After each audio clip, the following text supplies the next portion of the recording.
What is going on, basketball fans, and welcome back to NBA GOAT News. Last night, the Boston Celtics rolled into Charlotte for the second game of back-to-back Showdown with the Hornets, and Boston left with another W, 113-103. Boston is making it look easy out here, stretching their record to an impressive 6-1. Let's talk Jason Tatum first. He was unstoppable with 29 points on the night, showing off his skills at the free throw line, going a whopping 14 for 17. Although he had an off night from beyond the arc, hitting just 1 of 9, he compensated with aggressive drives to the hoop, drawing fouls and keeping that scoreboard moving for Boston. And we cannot forget about Peyton Pritchard. The man was lights out from deep, knocking down 6 3-pointers on his way to 22 points. Pritchard was a huge spark off the bench, keeping the Celtics offense on fire and the Hornets defense scrambling. Derek White continues to do it all. He added 18 points and pulled down 8 rebounds, showing everyone that when Jaylen Brown is out with an injury, the Celtics squad still doesn't miss a beat. White stepped up big time to help push Boston to an early 19-point lead by the second quarter. And let's not forget the dagger. The Hornets came out hot in the third, starting to cut into the lead. Then Drew Holiday hit a massive 3 to slam the brakes on Charlotte's rally,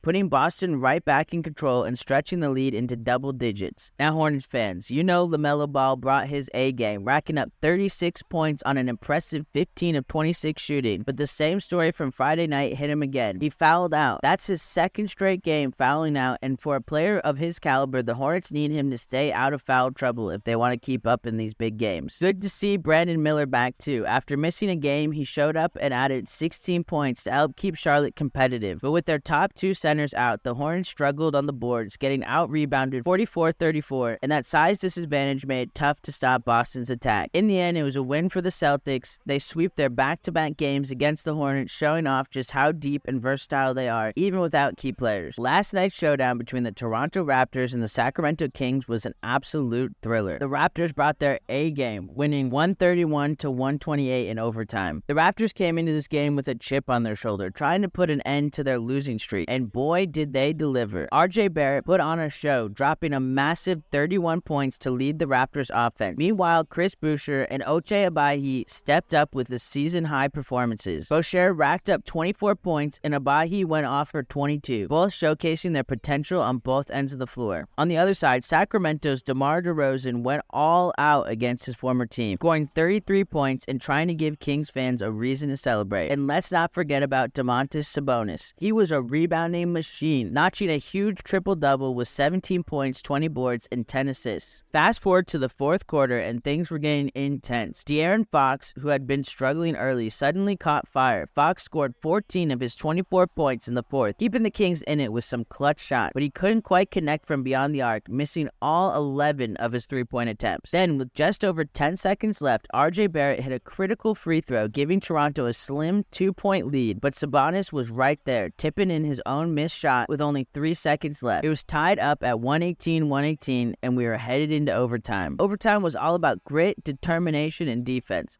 Both teams fought hard, but ultimately the Raptors came out on top. Despite putting up a big performance, DeRozan missed 2 chances to tie the game in the final minute, including a huge miss with just seconds left. After DeRozan's first miss, Barrett had a chance to seal it at the line, but he missed both free throws. With just 9 seconds on the clock, DeRozan and Fox each got a shot from beyond the arc to tie it, but neither one could sink it. And with that, Toronto walked away with a hard-earned 131-128 victory. Last night we had an absolute thriller as Golden State Warriors faced off against the Houston Rockets in a game that took every ounce of energy from both teams, with Golden State pulling out the win in overtime 127-121. The Warriors came out hot. They built a jaw-dropping 31-point lead in the first half. Buddy Hield was on fire, racking up 27 points and reminding us why he's such a clutch scorer, and it seemed like the Warriors would be cruising to their 14th straight win over the Rockets. But Houston had other plans. After falling behind big, the Rockets came storming back with a monster 18-2 run to open the fourth quarter. This wasn't just a rally, it was a statement. Jabari Smith Jr., Aaron Holiday, and Terry Eason came alive and made this game a true nail-biter. With just 15.5 seconds left, Jabari Smith Jr. hit a clutch 3 to cut Golden State's lead to just 2 points at the 119-117. Then a dramatic turn. Aaron Holiday stole the ball from Draymond Green, and Draymond fouled out on the play. Terry Eason went to the line, knocked down both free throws, and we were headed into overtime. This overtime overtime was a test of grit. The Warriors showed why they're contenders, scoring the first 6 points of overtime, thanks to 2 big buckets by Jonathan Kuminga, who ended the night with 23 points. But for Houston, overtime was a struggle. They made just 1 of 12 shots in the extra period. This is the Warriors' 3rd straight win without Curry. And what a night in Cleveland. If you missed last night's showdown between the Cleveland Cavaliers and the Milwaukee Bucks, buckle up because this game was nothing short of a thriller. Cavaliers kept their undefeated streak alive, and Donovan Mitchell once again proved why he's one of the clutchest players in the league. Let's break down all the excitement for this nail-biting 114-113 win by the Cavs. With 0.3 of a second left on the clock, Donovan Mitchell hits an insane jumper to secure the victory. But let's rewind a bit because the Bucks didn't make it easy for Cleveland at all. Damian Lillard had one of those nights that reminds you exactly why the Bucks wanted him so badly. Dame time was in full effect, 41 points, hitting 10 of 15 from 3, and it looked like he had the game winner himself with less than 10 seconds left. With 9.8 seconds left, Lillard sinks a step-back jumper, putting the Bucks up by 1. It seemed like the Cavs were out of options, but Cleveland called timeout and got their best guy the ball. Evan Mobley threw it in, Mitchell caught it just in time, barely avoiding a backcourt violation, and boom,